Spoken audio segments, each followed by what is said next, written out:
दोस्तों एक बार फिर स्वागत है चैनल रितेश लखी अनप्लग ते अज की रिपोर्ट मैं जंगां दे उस कौमांतरी वपार उत्ते ही अपनी उस सीरीज़ के दूसरे भाग वजों लैके थोड़े सामने हाज़र हाँ। मैं जिक्र किया सी भी दुनिया दे विच जंग एक बहुत वड्डा वपार है, बिजनेस है ते हथियारों की तजारत खरीदो फरोख्त एक बहुत मुनाफे का जिहड़ा धंधा है। अज मैं गल करांगा कि इस तरीके नाल निजी प्राइवेट जिहड़ी कंपनियां हैगियां, सुरक्षा कंपनियां, प्राइवेट मिलिटरी कॉन्ट्रैक्टर्स PMCs जिन्होंने कहा जाता है या प्राइवेट सिक्योरिटी कंपनीज़ भी कहा जाता है, किस तरीके नाल दुनिया दे विच जिहड़ा जंग का बिजनेस है उसनों अगे वधा रही ने, फलन फुलन दे विच एक बहुत ही अहम उसकी कड़ी साबित हो रही ने।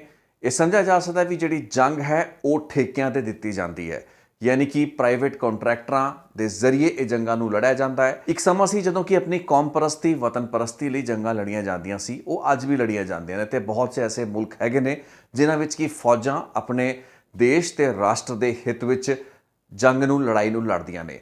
लेकिन समा बदलदा रहा ते बीते तकरीबन 2.5 या 3 दहाकिਆਂ दे विच अमेरिका वर्गी सुपर पावर ने एक ऐसे ट्रेंड नूं जन्म दिता जिस दे तहत कि प्राइवेट कॉन्ट्रैक्टर यानी कि मिलिटरी कॉन्ट्रैक्टरां नूं ठेके उत्ते अलग अलग दुनिया दे विच हो रही जंगां दा कामकाज दिता गया। उन्हां दे प्राइवेट जिहड़े मर्सनरीज सन यानी कि पैसे लई काम करन वाले, पैसे लई जंग लड़न वाले जिहड़े लड़ाके सन, उन्हां दी आर्मियां दी, प्राइवेट आर्मियां दी मदद नाल दुनिया दे वख-वख हिस्सिਆਂ दे विच जंगां नूं लड़िया गया। दुनिया भर दे अलग अलग मुल्कां जो कि वॉर जोन मन्ने जाते रहे, इराक, अफगानिस्तान, यमन, सीरिया, इहो ਜਿਹੇ बथेरे मुल्क हैगे ने जिन्हां विच कि अंदरूनी लड़ाइयां चलदियां रहियां। उत्थों ਦੀਆਂ स्थानक सरकारां अपने ही देश ਦੇ ਵਿੱਚ अलग अलग मिलिशिया, मिलिटेंट ਤੇ ਲੜਾਕਿਆਂ ਦੇ ਨਾਲ ਲੜਦੀਆਂ ਰਹੀਆਂ। ਅਜਿਹਿਆਂ ਵਿੱਚ ਜਿਹੜੀਆਂ ਸੁਪਰ ਪਾਵਰ ਸਨ ਅਮਰੀਕਾ ਵਰਗੀਆਂ, ਉਹਨਾਂ ਨੂੰ ਵੀਅਤਨਾਮ ਤੋਂ ਲੈ ਕੇ ਅਫਗਾਨਿਸਤਾਨ ਤੱਕ ਅਜਿਹੇ ਸਬਕ ਮਿਲ ਚੁੱਕੇ ਸਨ ਵੀ ਹੁਣ ਆਪਣੇ ਹੋਰ फौजियां नूं या सैनिकां नूं शहीद कराना उन्हां दे कौमी हित विच नहीं है, क्योंकि अपने मुल्कां दे विच इस चीज़ की विरोधता लगातार वधदी आ रही है। सो अमेरिका ने जन्म दिता मिड 90s दे विच एक ऐसी मॉडल नूं, एक ऐसे कॉन्सैप्ट नूं जिसनूं कि प्राइवेट मिलिटरी कॉन्ट्रैक्टर्स का नाम दिता गया। इस दे तहत एक ऐसी जथेबंदी बनती है अमेरिका दे विच जिसका नाम हुंदा है ब्लैक वाटर सिक्योरिटी कंसल्टेंसी। एक Blackwater security consulting company सी जो कि प्राइवेट आर्मी सी। इसने तकरीबन 300 के आस पास एकड़ जी थां सी अमेरिका दे विच लई ते उत्थे इसने अपना एक ट्रेनिंग सेंटर स्थापित किया। ये 1996-97 की गल है। 1997 तो बाद ब्लैक वाटर जी कंसल्टेंसी सी उसनूं अमेरिकी सरकार ने US स्टेट डिपार्टमेंट वालों ठेके दिते जाने शुरू हो गए। ब्लैक वाटर वर्गियां कंपनियां नूं जन्म देने वाले लोग अमेरिकी पेंटागन या फिर नेवी सील्स वर्गी ही एलीट जिहड़ियां मैरीन यूनिट सन उन्हां दे विचों काम कर चुके ਵੱਡੇ ਵੱਡੇ अफसर सन। उन्होंने ही इस कंपनी ਨੂੰ जन्म दिता ਤੇ इस कंपनी ਨੂੰ जन्म देने का एक सब तो ਵੱਡਾ मकसद सी उन्हां प्राइवेट ठेकिਆਂ ਨੂੰ ਸਰਕਾਰਾਂ ਤੋਂ ਲੈਣਾ जो कि बहुत बहुत महंगी कीमत उत्ते चुके जाने सन। यानी कि प्राइवेट आर्मी ਦੇ ਉਹ ठेके ब्लैक वाटर वर्गियां कंपनियां का काम यह हुंदा सी भी ਉਹੋ ਜਿਹੇ लड़ाके तैयार करती सी, ਉਹੋ ਜਿਹੇ मर्सनरीज़ ਨੂੰ अपने विच शामिल करती सी, रिक्रूट करती सी। काफ़ी हद तक भी वो लोग वॉर वैटरन्स होंदे सन जिन्होंने पहलां लड़ाइयां या जंगां लड़ियां होंदियां सन, अमेरिका की ही फौज लई जंगां लड़ियां होईयां होंदियां सन ते उन्हां नूं ही ब्लैक वाटर वर्गी कंपनियां दे विच बतौर एक सोल्जर, फुट सोल्जर लै लिया जांदा सी, लड़ाके के तौर पर लै लिया जांदा सी। इन्हां दी ट्रेनिंग बहुत हाई लैवल की हुंदी सी। उस तो बाद इन्हां नूं अलग अलग मिशनस उत्ते सरकारां वल्लों दिते गए ठेकिਆਂ ਦੇ हिसाब ਦੇ ਨਾਲ उन्हां वल्लों ਜਿਹੜੇ अवार्ड या कॉन्ट्रैक्ट दिते जांदे सन ब्लैक वाटर कंपनी नूं, उस दे तहत इराक या अफगानिस्तान वर्गे मुल्कां दे विच तैनात करता जांदा सी।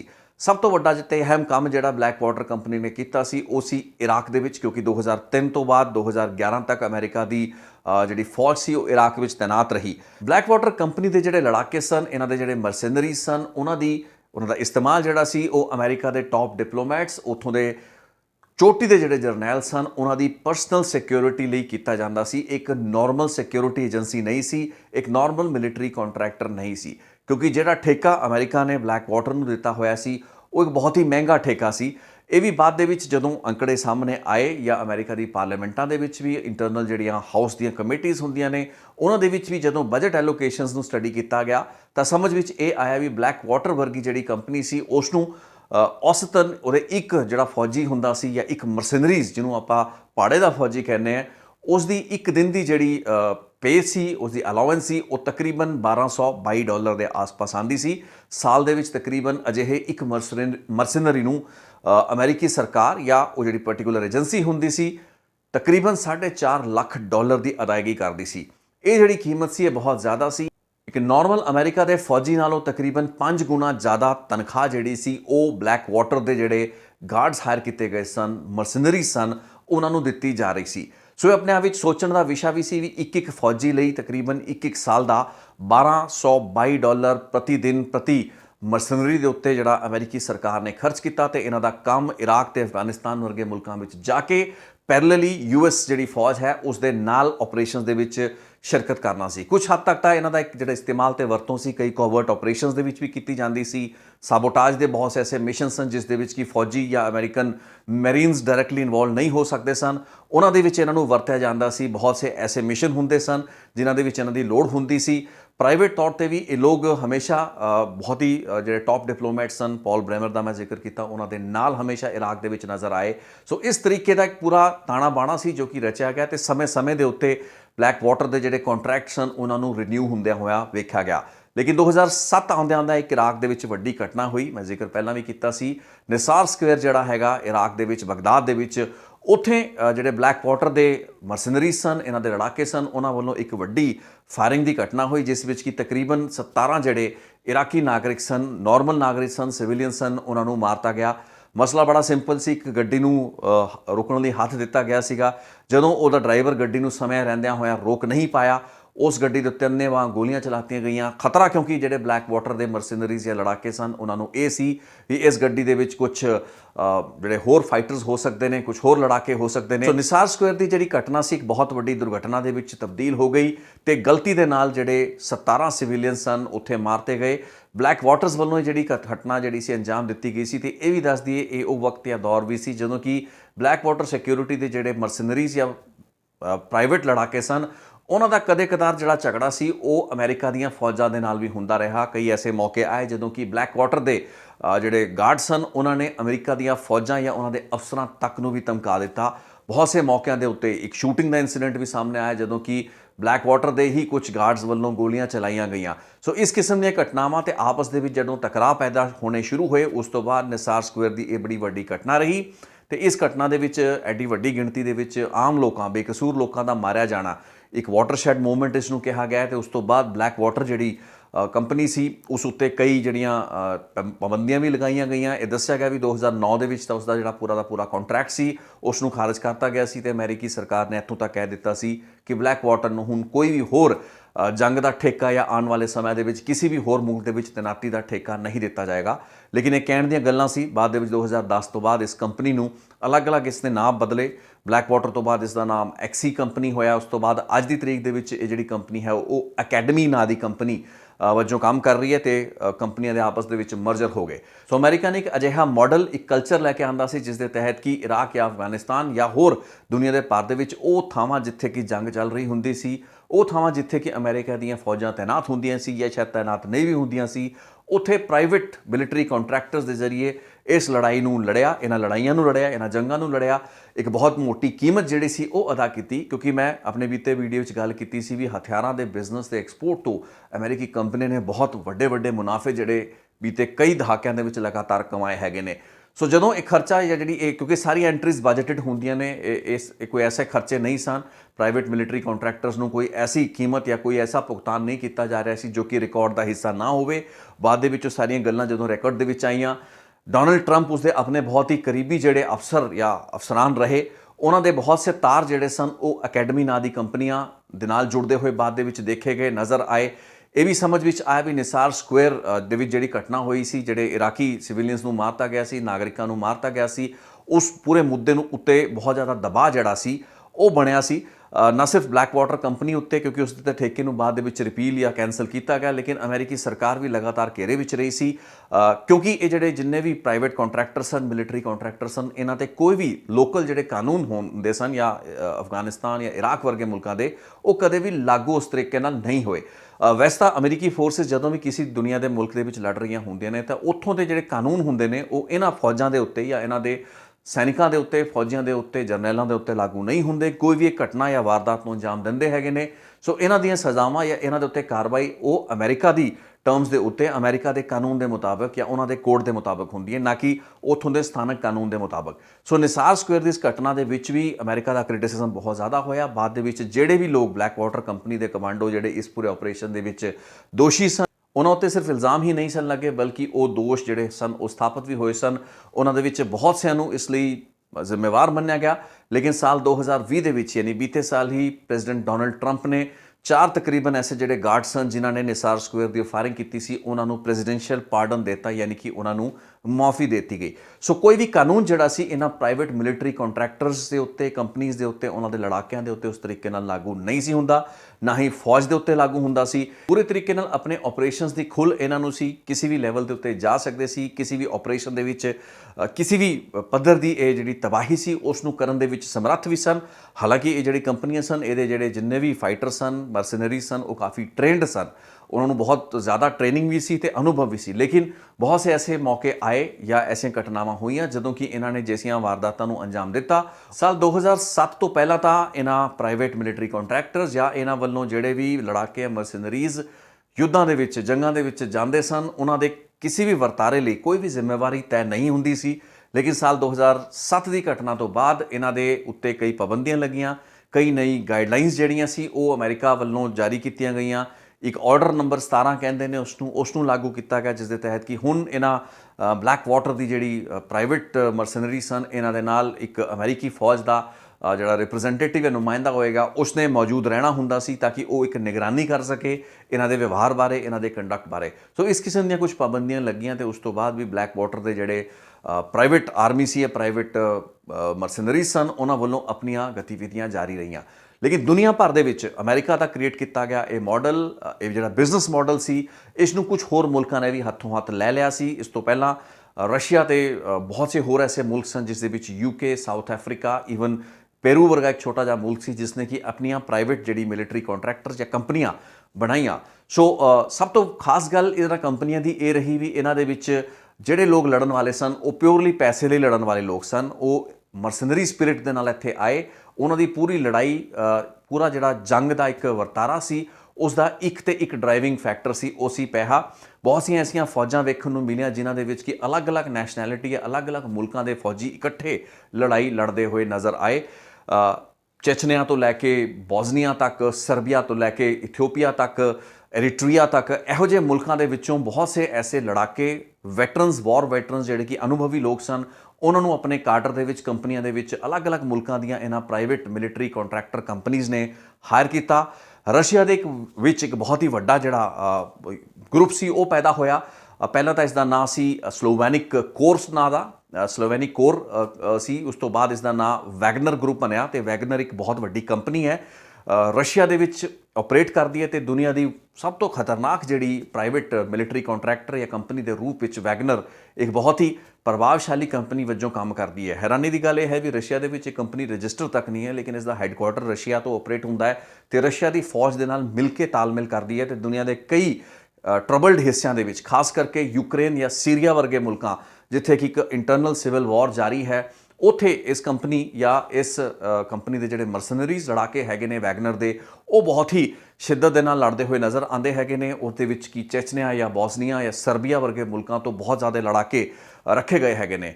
यूक्रेन छोटा जिहा मुल्क है, एक ब्रेकअवे जिहड़ी CIS स्टेट्स हुंदियां सन उन्हां दी एक छोटा जिहा एक मुल्क यूक्रेन, जिस दे विच कि इंटरनल जंग जारी है, जिस दे विचों एक पासा जिहड़ा है उसनूं रशिया वालों सपोर्ट दी जा रही है। सो यूक्रेन की जंग एक अजिही जंग है जिस विच कि अलग अलग नैशनैलिटी ते अलग अलग फिरकिਆਂ ਦੇ लोग दोवें पासे एक दूजे के खिलाफ लड़ रहे हैगे ने। एक जिहड़ा धिर है, एक जिहड़ी लड़ाई है वो वैगनर कंपनी वालों लड़ी जाती है। तो वैगनर कंपनी के विच भी बहुत से लोग यूक्रेनियन हैगे ने, तो बहुत से लोग होर नैशनैलिटीज़ के हैगे ने, तो उन्होंने विरोधी भी लगभग उन्हीं ही नैशनैलिटीज़ के विचों है। सो कौम परस्ती, वतन परस्ती या उस जंग का जिहड़ा कॉन्सैप्ट सी अपनी माँ भूमि लिए लड़ाई लड़ना या अपने देश लिए लड़ाई लड़ना, वो काफ़ी हद तक इस मॉडर्न वॉरफेयर के विच डायल्यूट हो चुका है। वेखण विच मिल ये रहा है कि लड़ाई हुण सिर्फ पैसे लिए लड़ी जाती है, यानी कि जिहड़ा पैसा दे देगा उस लई ठेके दे उत्ते, पाड़े दे उत्ते फौजां तैयार करतियां जांदियां ने, प्राइवेट आर्मीज़ तैयार करतियां जांदियां ने, ते इन्हां जरिए लड़ाई लड़ी जाती है। यूक्रेन का एक उदाहरण है। सीरिया दे विच जिहड़ी जंग लड़ी गई है वो बहुत वेखण वाली जंग है। इस तो इलावा तुर्की के बॉर्डरां दे उत्ते कुर्दिस्तान दे विच कुर्दिस्तान का एक शहर इब्रिल जिहड़ा दस्सिया जाता है उसनूं एक दुनिया की बहुत वड्डी मंडी मन्निया जाता है, जो कि प्राइवेट आर्मी या प्राइवेट मिलिटरी कॉन्ट्रैक्टर मर्सनरीज़ की एक बहुत वड्डी मंडी है, जितों कि काफ़ी हद तक खरीदो फरोख्त किसी भी तरीके की फौज की कर ली जाती है। सो कुर्दिस्तान के जी लड़ाई लड़ी जाती है या उत्थों जड़ियाँ प्राइवेट कंपनियां ने वो काफ़ी ਵੱਧ ਫੁੱਲ ਰਹੀਆਂ ਹੈਗੀਆਂ ਨੇ। ਇੱਕ ਘਟਨਾ ਦੱਸੀ ਜਾਂਦੀ ਹੈ ਵੀ ਕੁਰਦਿਸਤਾਨ ਦੇ ਨੇੜੇ ਇੱਕ ਲੜਾਈ ਹੋ ਰਹੀ ਸੀ ਤੇ ਉੱਥੋਂ ਦੇ ਇੱਕ ਗੈਸ ਪਲਾਂਟ ਦੀ ਲੜਾਈ ਸੀ, ਉਸ ਨੂੰ ਬਚਾਏ ਜਾਣ ਦੀਆਂ ਕੋਸ਼ਿਸ਼ਾਂ ਅਮਰੀਕਾ ਵੱਲੋਂ ਕੀਤੀਆਂ ਜਾ ਰਹੀਆਂ ਸਨ ਤੇ ਅਮਰੀਕਾ ਦੀ ਇੱਕ ਐਲੀਟ ਯੂਨਿਟ ਸੀ ਜਿਹੜੀ ਤਕਰੀਬਨ 40 ਦੇ ਆਸ-ਪਾਸ ਉਸਦੇ ਜਿਹੜੇ ਕਮਾਂਡੋ ਸੀ ਉਹਨਾਂ ਨੂੰ 500 ਵੈਗਨਰ ਦੇ ਜਿਹੜੇ ਮਰਸਨਰੀ ਸਨ ਉਹਨਾਂ ਵੱਲੋਂ ਘੇਰਾ ਪਾਤਾ ਗਿਆ। ਇਹ ਲੜਾਈ ਤਕਰੀਬਨ 5 ਘੰਟੇ ਚੱਲੀ। 4 ਜਾਂ 5 ਘੰਟੇ ਦੀ ਲੜਾਈ ਦੇ ਦੌਰਾਨ ਹੀ ਅਮਰੀਕਾ ਦੇ ਜਿਹੜੇ ਦੂਰ ਮੈਰੀਨ ਸਨ ਉਹਨਾਂ ਵੱਲੋਂ ਆਪਣੇ ਜਿਹੜੇ फाइटर जैट सन उन्होंने भी रिकॉल कर लिया गया। अपाचे हैलीकॉप्टर्स तो लैके जोड़े उन्होंने हवाई जहाज़ सन लड़ाके तकरीबन 8 तो 10 जोड़े फाइटर प्लेन्स लगे। उस तो बाद बंबार्डमेंट हैवी हुई तां जाके तकरीबन 4 घंटे के युद्ध तो बाद ये 500 जोड़े मरसनरी सन जो रशिया की वैगनर कंपनी के सन उन्होंने फिर वो घेरा जोड़ा सीगा उसनू रिलीज़ किया या वापस अपनी अपनी पोजीशनों तो हट गए। तुसीं इमेजिन कर सकते हो पूरी लड़ाई का स्केल की सी।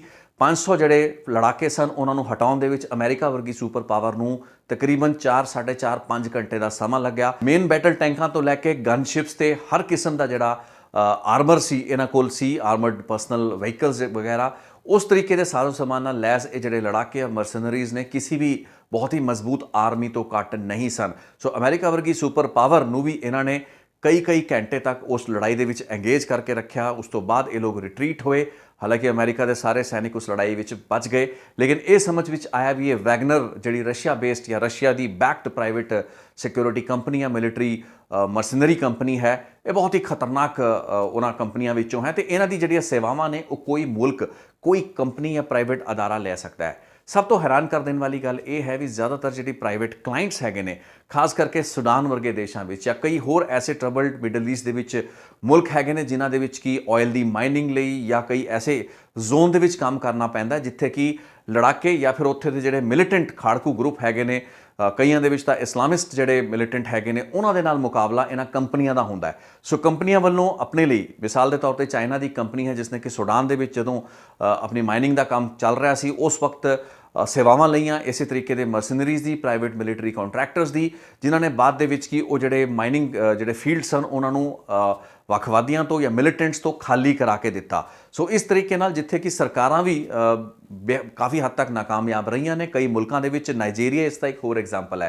नाइजीरिया की जी लड़ाई है उत्थों की सरकार की एक बोको हरम नां दा उत्थे एक बहुत ही मजबूत जी इस्लामिक जथेबंदी है तो बहुत ही खतरनाक इस्लामिक जथेबंदी है। बहुत वड्डे वड्डे जड़े मैसाकर है यानी कि नरसंहार जड़े हैगे ने वो बोको हरम ने किते हैगे ने। महिलावां दे बलात्कार मैस रेप्स तो लैके बहुत वड्डियां वड्डियां वारदातां बोको हरम वल्लों अंजाम दित्तियां गईयां। लेकिन नाइजीरिया तो जदों इस समस्या का हल नहीं होया तो उसने इस दे विच भी प्राइवेट आर्मीज़ का सहारा लिया तो उन्होंने प्राइवेट कॉन्ट्रैक्टर्स नूं ठेका दिता।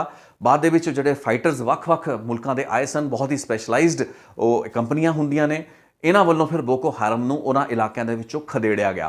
सो ऐसे कई उदाहरण मिल जाएंगे। नाइजीरिया का उदाहरण है। यमन की आपां गल कर लीए तो यमन दे विच यूनाइटेड अरब एमिरेट्स संयुक्त अरब अमीरात वल्लों भी मरसनरीज़ या प्राइवेट मिलिटरी कॉन्ट्रैक्टर्स नूं ही गुप्त तरीके नाल एक जंग का ठेका दिता गया सी, युद्ध का ठेका दिता गया सी, जिस तो बाद कि उत्थे प्राइवेट मिलिटरी कॉन्ट्रैक्टर्स या प्राइवेट आर्मी जड़ियाँ सन उन्होंने पूरा एक्शन किया। ईरान वालों जिहड़े समर्थित हाउथीस जिहड़े दसे जाते हैं यमन दे विच काफ़ी एक्टिव सन, उन्होंने वालों लगातार जिहड़ी दिक्कतां सन यमन दे विच पहुँचाईयां जा रही सन, उन्होंने न्यूट्रलाइज़ करने लई प्राइवेट आर्मी का सहारा लिया गया तो काफ़ी हद तक ये जिहड़ा कदम सी वो कामयाब भी रहा।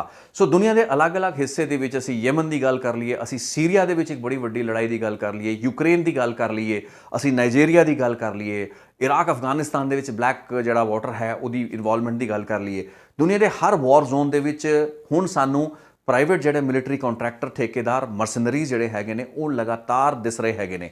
इसका मतलब यही है भी जिहड़ा जंग का व्यापार है, जंग का बहुत वड्डा बिजनेस मॉडल है जो कि हथियारों की खरीदो फरोख्त तक ही सीमित नहीं बल्कि हुण उन्हां फौजां नूं ठेके दिते जाण या बतौर ठेकेदारां वजों युद्ध के मैदान में उतारन तक पहुँच चुका है। तो इस दे विच बहुत ही कामयाबी दे नाल वो मुल्क खास करके इस इन्हां मरसनरीज़ की वरतों ज़्यादा करते हैं जिन्हां दी अपनियां फौजां उन्नियां ज़्यादा ਐਗਰੈਸਿਵ ਨਹੀਂ ਹੈਗੀਆਂ ਨੇ, ਜਿਵੇਂ ਕਿ ਮਿਡਲ ਈਸਟ ਦੇ ਬਹੁਤ ਸੇ ਮੁਲਕ ਹੈਗੇ ਨੇ, ਸਾਊਦੀ ਅਰੇਬੀਆ ਵਰਗੇ ਮੁਲਕ ਹੈਗੇ ਨੇ ਜਿਨ੍ਹਾਂ ਕੋਲ ਪੈਸਾ ਬਹੁਤ ਜ਼ਿਆਦਾ ਹੈ। ਕੁਦਰਤੀ ਸੰਸਾਧਨਾਂ ਦੇ ਵਿੱਚ ਬਹੁਤ ਸੇ ਮੁਲਕ ਬਹੁਤ ਅਮੀਰ ਹੁੰਦੇ ਨੇ, ਲੇਕਿਨ ਫੌਜਾਂ ਦੇ ਪੱਖੋਂ ਬਹੁਤ ਜ਼ਿਆਦਾ ਉਹ ਪਛੜੇ ਹੋਏ ਹੁੰਦੇ ਨੇ। ਨਾ ਹੀ ਉਹਨਾਂ ਦੀ ਫੌਜਾਂ ਦੇ ਵਿੱਚ ਉਹ ਮੋਰਾਲ ਹਾਈ ਹੁੰਦਾ ਹੈ, ਨਾ ਹੀ ਲੜਨ ਦੀ ਸਮਰੱਥਾ ਹੁੰਦੀ ਹੈ, ਫੌਜੀਆਂ ਦੇ ਵਿੱਚ ਉਹ ਦਮ ਨਹੀਂ ਹੁੰਦਾ। ਸੋ ਅਜਿਹੇ ਮੁਲਕ ਜੋ ਕਿ ਜਿਨ੍ਹਾਂ ਕੋਲ ਪੈਸਾ ਹੁੰਦਾ ਹੈ ਜਾਂ ਕੰਪਨੀਆਂ ਜੋ ਕਿ ਸਮਝਦੀਆਂ ਨੇ ਕਿ ਸਾਨੂੰ ਆਪਣੇ ਸੰਸਾਧਨਾਂ ਦੀ ਰੱਖਿਆ ਲਈ ਲੋੜ ਹੈ, ਉਹ ਫਿਰ ਅਜਿਹੇ ਜਿਹੜੀ ਪ੍ਰਾਈਵੇਟ ਮਿਲਟਰੀ ਕੰਟਰੈਕਟਰਸ ਹੈ, ਕੰਪਨੀਆਂ ਨੇ, ਉਹਨਾਂ ਦਾ ਸਹਾਰਾ ਲੈਂਦੀਆਂ ਨੇ। ਸੋ ਦੁਨੀਆ ਭਰ ਦੇ ਵਿੱਚ ਇੱਕ ਬਹੁਤ ਵੱਡੀ ਮੰਡੀ ਇਸ ਚੀਜ਼ ਦੀ ਵੀ ਕ੍ਰੀਏਟ ਹੋ ਚੁੱਕੀ ਹੈ। ਅਮਰੀਕਾ ਦੇ ਵਿੱਚ ਇੱਕ ਬਹੁਤ ਵੱਡਾ ਜਿਹੜਾ ਬਜਟ ਹੈ, ਬਹੁਤ ਵੱਡੀ ਐਲੋਕੇਸ਼ਨਸ ਵੀ ਤੇ ਕਈ ਸਾਲਾਂ ਜਾਂ ਦਹਾਕਿਆਂ ਦੇ ਵਿੱਚ ਹੋਈਆਂ ਨੇ, ਉਹ ਬਲੈਕ ਵਾਟਰ ਅਕੈਡਮੀ ਨਾਂ ਦੀਆਂ ਕੰਪਨੀਆਂ ਨੂੰ ਦਿੱਤੀਆਂ ਗਈਆਂ ਨੇ। ਇਹ ਵੀ ਸਮਝ ਵਿੱਚ ਆਉਂਦਾ ਵੀ 2.23 ਟ੍ਰਿਲੀਅਨ ਦਾ ਜਿਹੜਾ ਖਰਚਾ ਅਫਗਾਨਿਸਤਾਨ ਦੇ ਵਿੱਚ ਅਮਰੀਕਾ ਨੇ ਕੀਤਾ, ਉਸ ਦੇ ਵਿੱਚੋਂ ਇੱਕ ਬਹੁਤ ਵੱਡਾ ਹਿੱਸਾ, ਸਾਈਜ਼ੇਬਲ ਹਿੱਸਾ ਜੋ ਕਿ ਕਈ 100 ਬਿਲੀਅਨ ਦਾ ਹੋ ਸਕਦਾ ਹੈ, ਉਹ ਬਲੈਕ ਵਾਟਰ ਕੰਪਨੀ ਨੂੰ ਗਿਆ ਹੋ ਸਕਦਾ ਹੈ, ਅਲੱਗ-ਅਲੱਗ ਫੇਜ਼ਿਸ ਦੇ ਵਿੱਚ, ਤੇ ਅੱਜ ਵੀ ਜਾ ਰਿਹਾ ਹੋ ਸਕਦਾ ਹੈ। ਸੋ ਇਹ ਕੰਪਨੀ ਇੱਕ ਅਮਰੀਕਾ ਵਰਗੀ ਸੁਪਰ ਪਾਵਰ, ਜਿਸ ਦੀ ਆਪਣੀ ਫੌਜ ਐਡੀ ਸਟਰੋਂਗ ਹੈ, ਜਿਸ ਦੇ ਕੋਲ ਹਥਿਆਰਾਂ ਦਾ ਐਡਾ ਵੱਡਾ ਜ਼ਖੀਰਾ ਹੈ, ਜਿਸ ਦੇ ਕੋਲ ਐਲੀਟ ਜਿਹੜੀ ਮੈਰੀਨ ਯੂਨਿਟਸ ਜਾਂ ਨੇਵਲ ਯੂਨਿਟਸ ਹੈਗੀਆਂ, ਫੌਜ ਦੀਆਂ ਟੁਕੜੀਆਂ ਹੈਗੀਆਂ, ਉਸ ਵੱਲੋਂ ਵੀ ਇਸ ਤਰੀਕੇ ਦੀ ਪ੍ਰਾਈਵੇਟ ਜਿਹੜੀਆਂ ਫੌਜਾਂ ਨੇ ਉਹਨਾਂ ਦੇ ਸਹਾਰੇ ਲਏ ਜਾਂਦੇ ਨੇ। ਰਸ਼ੀਆ ਦੇ ਜਿਹੜੇ ਆਪਰੇਸ਼ਨਸ ਨੇ ਉਹ ਥੋੜ੍ਹੇ ਵੱਖਰੇ ਕਿਸਮ ਦੇ ਨੇ। ਰਸ਼ੀਆ ਕੋਵਰਟ ਤਰੀਕੇ ਨਾਲ ਹੋਰ ਮੁਲਕਾਂ ਦੇ ਵਿੱਚ, ਆਪਣੇ ਆਸ-ਪਾਸ ਦੇ ਮੁਲਕਾਂ ਦੇ ਵਿੱਚ, ਸੀਰੀਆ ਤੋਂ ਲੈ ਕੇ ਯੂਕਰੇਨ ਦੇ ਵਿੱਚ ਇਨਵੋਲਵ ਹੈ। ਇਹ ਸੰਭਵ ਹੈ ਕਿ ਵੈਗਨਰ ਵਰਗੀਆਂ ਕੰਪਨੀਆਂ ਨੂੰ ਰਸ਼ੀਆ ਵੀ ਸਟ੍ਰੈਟੇਜਿਕਲੀ ਵਰਤ ਰਿਹਾ ਹੈ, ਲੇਕਿਨ ਇਹ ਕੰਪਨੀਆਂ ਦੀ ਸੇਵਾਵਾਂ ਜਿਹੜੀਆਂ ਹੈਗੀਆਂ ਨੇ ਇਹ ਹਰ ਉਸ ਦੇਸ਼ ਜਾਂ ਮੁਲਕ ਜਾਂ ਕੰਪਨੀ ਲਈ ਮੌਜੂਦ ਹੈਗੀਆਂ ਨੇ ਜੋ ਕਿ ਇਹਨਾਂ ਨੂੰ ਪੈਸੇ ਦੇ ਸਕਦਾ ਹੈ। ਦੁਗਣੀਆਂ ਤਿਗਣੀਆਂ ਤਨਖਾਹਾਂ ਦੇ ਕੇ ਵਾਰ ਵੈਟਰਨਸ ਨੂੰ ਆਪਣੇ ਰੈਂਕ ਦੇ ਵਿੱਚ ਸ਼ਾਮਲ ਕਰਨਾ, ਟ੍ਰੇਨ ਕਰਨਾ, ਤੇ ਫਿਰ ਬਾਅਦ ਦੇ ਵਿੱਚ ਉਹਨਾਂ ਨੂੰ ਦੁਨੀਆ ਦੇ ਅਲੱਗ-ਅਲੱਗ ਹਿੱਸਿਆਂ ਦੇ ਵਿੱਚ ਤੈਨਾਤ ਕਰਨਾ। ਅਜਿਹੀਆਂ ਬਹੁਤ ਸੀਆਂ ਮਿਸਾਲਾਂ ਹੈਗੀਆਂ ਨੇ। ਕਈ ਐਸੇ ਮੌਕੇ ਹੁੰਦੇ ਨੇ ਜਦੋਂ ਕਿ ਫਿਰ ਉਹਨਾਂ ਮੁਲਕਾਂ ਦੇ ਵਿੱਚ ਕੁਝ ਐਸੀਆਂ ਵਧੀਕੀਆਂ ਜਾਂ ਘਟਨਾਵਾਂ ਹੋ ਜਾਂਦੀਆਂ ਨੇ, ਜਿਵੇਂ ਕਿ ਇਰਾਕ ਦੇ ਨਿਸਾਰ ਸਕੁਏਅਰ ਦੇ ਵਿੱਚ ਹੋਈਆਂ, ਜਿਸ ਤੋਂ ਬਾਅਦ ਕਿ ਫਿਰ ਇੱਕ ਬਹੁਤ ਵੱਡੇ ਲੈਵਲ ਦੀ ਰੌਲਾ ਪਿਆ, ਇੰਟਰਨੈਸ਼ਨਲ ਡਿਬੇਟ ਜਨਰੇਟ ਹੋਈ, ਅਮਰੀਕਾ ਦੇ ਵਿੱਚ ਵੀ ਡਿਬੇਟ ਜਨਰੇਟ ਹੋਈ, ਤੇ ਬਾਅਦ ਦੇ ਵਿੱਚ ਜਿਹੜਾ ਖਰਚਾ ਕੀਤਾ ਜਾ ਰਿਹਾ ਸੀ ਇਹਨਾਂ ਕੰਪਨੀਆਂ ਉੱਤੇ, ਉਸ ਉੱਤੇ ਵੀ ਸਵਾਲ ਖੜੇ ਹੋਏ। ਸਮਝ ਇਹ ਵੀ ਆਉਂਦਾ ਹੈ ਕਿ ਬਹੁਤ ਸੀਆਂ ਅਜਿਹੀਆਂ ਜਿਹੜੀਆਂ ਕੰਪਨੀਆਂ ਬਣੀਆਂ ਜਾਂ ਮਰਸਨਰੀ ਯੂਨਿਟਸ ਬਣੇ, ਉਹਨਾਂ ਦੀ ਨੁਮਾਇੰਦਗੀ ਜਾਂ ਉਹਨਾਂ ਦੀ ਪ੍ਰਧਾਨਗੀ ਕਰਨ ਵਾਲੇ ਲੋਕ ਉਹੀ ਸਨ ਜੋ ਕਿ ਕਦੇ ਨਾ ਕਦੇ ਰਸ਼ੀਆ ਜਾਂ ਅਮਰੀਕਾ ਦੀ ਫੌਜਾਂ ਦੇ ਵਿੱਚ ਮੋਹਰੀ ਰੋਲਾਂ ਦੇ ਵਿੱਚ ਲੋਕ ਰਿਹਾ ਕਰਦੇ ਸਨ, ਜਿਨ੍ਹਾਂ ਨੂੰ ਉਹ ਅਨੁਭਵ ਸੀ, ਸਟ੍ਰੈਟੇਜੀ ਦਾ ਅਨੁਭਵ ਸੀ। ਉਹਨਾਂ ਨੂੰ ਇਸ ਪੂਰੀ ਗੱਲਬਾਤ ਦੇ ਵਿੱਚ ਇੱਕ ਬਿਜ਼ਨਸ ਮਾਡਲ ਨਜ਼ਰ ਆਇਆ। ਉਹਨਾਂ ਨੂੰ ਇਹ ਚੀਜ਼ ਸਮਝ ਵਿੱਚ ਆਈ ਵੀ ਜੇ ਅਸੀਂ ਆਪਣੀ ਪ੍ਰਾਈਵੇਟ ਫੌਜਾਂ ਬਣਾ ਕੇ ਉਹ ਠੇਕੇ ਹੀ ਸਰਕਾਰਾਂ ਤੋਂ ਚੱਕ ਲਈਏ ਤਾਂ ਇਹ ਸਾਡੇ ਲਈ ਬਹੁਤ ਵੱਡਾ ਵਪਾਰ ਹੋ ਸਕਦਾ ਹੈ, ਤੇ ਇਹ ਵਪਾਰ ਸਾਬਤ ਵੀ ਹੋਇਆ। ਦੇਖੀ ਅਮਰੀਕਾ ਦੀ ਹੀ ਤਰੀਕੇ ਨਾਲ ਅਮਰੀਕਾ ਦੀ ਹੀ ਰੀਸ ਕਰਦਿਆਂ ਹੋਇਆ ਹੋਰ ਮੁਲਕਾਂ ਨੇ ਵੀ ਇਸ ਨੂੰ ਇੱਕ ਬਹੁਤ ਵੱਡੇ ਮਾਡਲ ਵਜੋਂ ਹੱਥੋਂ ਹੱਥ ਚੱਕ ਲਿਆ। ਸੋ ਇੱਕ ਬਹੁਤ ਵੱਡਾ ਇੱਕ ਸਿਸਟਮ ਹੈ, ਇੱਕ ਬਹੁਤ ਵੱਡਾ ਇੱਕ ਇਕੋਸਿਸਟਮ ਦੁਨੀਆ ਭਰ ਵਿੱਚ ਕ੍ਰੀਏਟ ਹੋ ਚੁੱਕਾ ਹੈ। ਅਸੀਂ ਲੜਾਈਆਂ ਜਾਂ ਜੰਗਾਂ ਨੂੰ ਹਮੇਸ਼ਾ ਹੀ ਵਤਨ ਪ੍ਰਸਤੀ ਦੇ ਨਾਲ ਜੋੜ ਕੇ ਵੇਖਿਆ ਹੈ। ਲੜਾਈ ਜਾਂ ਜੰਗ ਲੱਗਣ ਦਾ ਮਤਲਬ ਹੁੰਦਾ ਇੱਕ ਫੌਜ ਦਾ ਇੱਕ ਸਿਪਾਹੀ ਜੋ ਕਿ ਆਪਣੇ ਮੁਲਕ ਲਈ, ਆਪਣੀ ਮਾਂ ਭੂਮੀ ਲਈ ਕੁਰਬਾਨ ਹੋਣ ਦੀਆਂ ਗੱਲਾਂ ਜਾਂ ਉਸ ਜਜ਼ਬੇ ਨੂੰ ਲੈ ਕੇ ਯੁੱਧ ਦੇ ਮੈਦਾਨ ਵਿੱਚ ਉਤਰਦਾ ਹੈ। ਲੇਕਿਨ ਇੱਕ ਪਿਓਰਲੀ ਮਰਸਨਰੀ ਜਾਂ ਪੈਸੇ ਲਈ ਮੈਦਾਨ ਵਿੱਚ ਉਤਰਨ ਵਾਲੇ ਇਹ ਜਿਹੜੇ ਲੜਾਕੇ ਹੈਗੇ ਨੇ ਇਹ ਵੀ ਘੱਟ ਮੋਟੀਵੇਟਿਡ ਨਹੀਂ ਹੈਗੇ ਨੇ, ਕਿਉਂਕਿ ਦੁਗਣੀਆਂ ਤਿਗਣੀਆਂ ਜਾਂ 4-4 ਗੁਣਾ ਜਾਂ 5-5 ਗੁਣਾ ਤਨਖਾਹਾਂ ਦਾ ਜਿਹੜਾ ਇੱਕ ਲਾਲਚ ਵੀ ਹੈ, ਇੱਕ ਇਨਸੈਂਟਿਵ ਵੀ ਹੈ, ਉਹ ਇਹਨਾਂ ਨੂੰ ਦੁਨੀਆ ਦੇ ਕਿਸੇ ਵੀ ਹਿੱਸੇ ਵਿੱਚ ਜਾ ਕੇ ਕਿਸੇ ਵੀ ਖਤਰਨਾਕ ਤੋਂ ਖਤਰਨਾਕ ਫੌਜ ਦੇ ਨਾਲ ਲੋਹਾ ਲੈਣ ਲਈ ਪ੍ਰੇਰਿਤ ਵੀ ਕਰਦਾ ਹੈ। ਤੇ ਇਹ ਜਿਹੜਾ ਮਾਡਲ ਹੈ ਦੁਨੀਆ ਦੇ ਵਿੱਚ ਕਾਮਯਾਬ ਹੋ ਰਿਹਾ ਹੈ। ਸੋ ਪਦਾਰਥਵਾਦ ਦੀ ਇਸ ਪੂਰੀ ਸਿਸਟਮ ਦੇ ਵਿੱਚ ਅਜਿਹੀਆਂ ਪ੍ਰਾਈਵੇਟ ਫੌਜਾਂ ਦੀ ਇੱਕ ਬਹੁਤ ਅਹਿਮ ਭੂਮਿਕਾ ਹੈ, ਤੇ ਸਾਨੂੰ ਸੋਚਣ ਲਈ ਵੀ ਮਜਬੂਰ ਕਰਦੀ ਹੈ ਵੀ ਜੰਗਾਂ ਨੂੰ ਜਾਂ ਵਾਰਸ ਨੂੰ ਅਸੀਂ ਐਜ਼ ਅ ਬਿਜ਼ਨਸ ਕਿਵੇਂ ਲੈ ਰਹੀ ਹੈ ਦੁਨੀਆ, ਜਾਂ ਦੁਨੀਆ ਦੇ ਬਹੁਤ ਸੇ ਮੁਲਕ ਕਿਵੇਂ ਲੈ ਰਹੇ ਹੈਗੇ ਨੇ, ਉਸ ਨੂੰ ਦੇਖਣਾ ਸਮਝਣਾ ਪੈਣਾ ਹੈ। ਕਿਉਂਕਿ ਅਸੀਂ ਇੱਕ ਹੋਰ ਜਜ਼ਬੇ ਦੇ ਨਾਲ ਟ੍ਰੈਡੀਸ਼ਨਲੀ, ਰਵਾਇਤੀ ਤੌਰ ਤੇ, ਕਨਵੈਨਸ਼ਨਲੀ ਅਸੀਂ ਜੰਗ ਨੂੰ ਇੱਕ ਹੋਰ ਜਜ਼ਬੇ ਦੇ ਨਾਲ ਵੇਖਦੇ ਹਾਂ, ਲੇਕਿਨ ਯੁੱਧ ਦਾ ਇੱਕ ਜਿਹੜਾ ਵਪਾਰ ਹੈ, ਯੁੱਧ ਦੀ ਇੱਕ ਜਿਹੜੀ ਪੂਰੀ ਇਕੋਨਮੀ ਹੈ, ਉਸਨੇ ਇੱਕ ਨਵਾਂ ਸਰੂਪ ਪ੍ਰਦਾਨ ਕੀਤਾ ਹੈ। ਤੇ ਹੁਣ ਉਹ ਲੋਕ ਜੋ ਕਿ ਯੁੱਧ ਦੇ ਵੈਟਰਨਸ ਹੈਗੇ ਨੇ, ਜਿਨ੍ਹਾਂ ਨੂੰ ਇਹਦੇ ਬਾਰੇ ਤਜਰਬਾ ਹੈ, ਉਹਨਾਂ ਲਈ ਇੱਕ ਬਹੁਤ ਵੱਡੀ ਮੰਡੀ ਦੁਨੀਆ ਭਰ ਦੇ ਵਿੱਚ ਮੌਜੂਦ ਹੈ। ਕਿਉਂਕਿ ਜਦੋਂ ਤੱਕ ਜਿਹੜੇ ਵੱਡੇ ਮੁਲਕ ਹੈਗੇ ਨੇ ਅਮਰੀਕਾ ਵਰਗੇ, ਜਦ ਤੱਕ ਇਹਨਾਂ ਦੇ ਮਫਾਦ ਜਿਉਂਦੇ ਹੈਗੇ ਨੇ, ਉਹਨਾਂ ਲੜਾਈਆਂ ਨੂੰ ਜਿਉਂਦਾ ਰੱਖਣ ਜਾਂ ਜਾਰੀ ਰੱਖਣ ਦੇ ਵਿੱਚ ਜਦ ਤੱਕ ਇਹਨਾਂ ਦੀ ਦਿਲਚਸਪੀ ਹੈ, ਤਦ ਤੱਕ ਅਜਿਹੀਆਂ ਪ੍ਰਾਈਵੇਟ ਆਰਮੀ ਜਾਂ ਮਿਲਟਰੀ ਕੰਟਰੈਕਟਰਸ ਜਾਂ ਫਿਰ ਮਰਸਨਰੀਜ਼, ਇਹਨਾਂ ਦੀ ਮੰਡੀਆਂ ਜਾਂ ਇਹਨਾਂ ਦੀਆਂ ਦੁਕਾਨਾਂ ਵੀ ਬਦਸਤੂਰ ਚੱਲਦੀਆਂ ਰਹਿਣੀਆਂ ਨੇ। ਸੋ ਉਹਨਾਂ ਹਾਲਾਤਾਂ ਦੇ ਵਿੱਚ ਇੱਕ ਬਹੁਤ ਹੀ ਵੱਖਰਾ ਕਲਚਰ ਜਿਹੜਾ ਦੁਨੀਆ ਦੇ ਭਰ ਵਿੱਚ ਉੱਭਰ ਰਿਹਾ। ਲੇਕਿਨ ਸਭ ਤੋਂ ਜ਼ਿਆਦਾ ਵੱਡੀ ਪ੍ਰੋਬਲਮ ਇਸ ਮਾਡਲ ਦੇ ਵਿੱਚ ਇਹ ਹੈ ਵੀ ਇਸ ਦੀ ਕੋਈ ਜਵਾਬਦੇਹੀ ਜਾਂ ਜ਼ਿੰਮੇਵਾਰੀ ਨਹੀਂ ਹੈ। ਜਿਸ ਤਰੀਕੇ ਨਾਲ ਜੋ ਲੋਕ ਜਾ ਕੇ ਲੜਦੇ ਹੈਗੇ ਨੇ, ਇਹਨਾਂ ਦੇ ਕੋਈ ਐਥਿਕਸ ਜਾਂ ਕੋਈ ਮੋਰਲ ਉਸ ਤਰੀਕੇ ਦੇ ਨਹੀਂ ਹੁੰਦੇ ਜੋ ਕਿ ਰਿਵਾਇਤੀ ਟ੍ਰੈਡੀਸ਼ਨਲ ਆਰਮੀ ਜਾਂ ਫੌਜਾਂ ਤੋਂ ਐਕਸਪੈਕਟ ਕੀਤੇ ਜਾਂਦੇ ਨੇ। ਸੋ ਇੱਕ ਨਵਾਂ ਏਰੀਆ ਹੈ, ਕਾਫੀ ਹੱਦ ਤੱਕ ਉਸ ਉੱਤੇ ਪਰਦਾ ਵੀ ਦੁਨੀਆ ਭਰ ਦੇ ਵਿੱਚ ਪਾ ਕੇ ਰੱਖਿਆ ਗਿਆ ਹੈ। ਸੋ ਆਉਣ ਵਾਲੇ ਦਿਨਾਂ ਦੇ ਵਿੱਚ ਸਮਿਆਂ ਦੇ ਵਿੱਚ ਜੇ ਕੋਈ ਵੱਡੀ ਵਾਰਦਾਤਾਂ ਜਾਂ ਘਟਨਾਵਾਂ ਹੁੰਦੀਆਂ ਨੇ ਤਾਂ ਕਰਕੇ ਇਹਨਾਂ ਉੱਤੇ ਇੱਕ ਚਿੰਤਨ ਮੰਥਨ ਹੁੰਦਾ ਹੈ। ਅਦਰਵਾਈਜ਼ ਇਹ ਦੁਨੀਆ ਦੇ ਵਿੱਚ ਜੰਗ ਦੇ ਇਸ ਵਪਾਰ ਦਾ ਇੱਕ ਐਸਾ ਲੁਕਿਆ ਹੋਇਆ ਚੈਪਟਰ ਹੈ ਜਿਸ ਉੱਤੇ ਚਰਚਾਵਾਂ ਜਾਂ ਜਿਸ ਉੱਤੇ ਗੱਲਬਾਤ ਆਪਾਂ ਘੱਟ ਵੱਧ ਹੀ ਸੁਣਦੇ ਜਾਂ ਕਰਦੇ ਹਾਂ। ਸੋ ਇਸ ਰਿਪੋਰਟ ਦੇ ਜ਼ਰੀਏ ਕੋਸ਼ਿਸ਼ ਸੀ ਵੀ ਆਪਾਂ ਇਸ ਐਸਪੈਕਟ ਨੂੰ ਵੀ ਤੁਹਾਡੇ ਸਾਹਮਣੇ ਲਿਆ ਕੇ ਰੱਖ ਸਕੀਏ, ਕਿਉਂਕਿ ਗੱਲ ਅਫਗਾਨਿਸਤਾਨ ਦੀ, ਇਰਾਕ ਦੀ, ਯੁੱਧ ਦੇ, ਜੰਗਾਂ ਦੇ ਵਪਾਰ ਦੀ ਹੋ ਰਹੀ ਸੀ, ਉਸ ਬਿਜ਼ਨਸ ਦੀ ਹੋ ਰਹੀ ਸੀ। ਸੋ ਉਸ ਦੇ ਵਿੱਚ ਇਸ ਐਸਪੈਕਟ ਨੂੰ ਅੱਖੋਂ ਪਰੋਖੇ ਕਰਨਾ ਮੈਨੂੰ ਮੁਨਾਸਬ ਨਹੀਂ ਲੱਗਿਆ। ਸੋ ਬੈਕ ਟੂ ਬੈਕ ਮੈਂ 2 ਰਿਪੋਰਟਸ ਲੈ ਕੇ ਆਇਆ। ਉਮੀਦ ਕਰਾਂਗਾ ਤੁਹਾਨੂੰ ਠੀਕ ਲੱਗੀ ਹੋਏਗੀ। ਆਉਣ ਵਾਲੀ ਵੀਡੀਓਜ਼ ਦੇ ਵਿੱਚ ਵਾਪਸ ਚੱਲਾਂਗੇ। ਪੰਜਾਬ ਦੇ ਆਪਣੇ ਕੁਝ ਹੋਰ ਐਸੇ ਇਸ਼ੂਜ਼, ਬਰਨਿੰਗ ਟੌਪਿਕਸ ਹੈਗੇ ਨੇ, ਬਹੁਤ ਸੀ ਐਸੀ ਸ਼ਖਸੀਅਤਾਂ, ਬਹੁਤ ਸੇ ਐਸੇ ਕਿਰਦਾਰ ਹੈਗੇ ਨੇ ਜਿਨ੍ਹਾਂ ਉੱਤੇ ਰਿਪੋਰਟਸ ਲੈ ਕੇ ਫਿਰ ਹਾਜ਼ਰ ਹੋਵਾਂਗਾ। ਧੰਨਵਾਦ। ਰਿਤੇਸ਼ ਲੱਖੀ ਅਨਪਲੱਗਡ ਨਾਲ ਜੁੜੇ ਰਹੋ।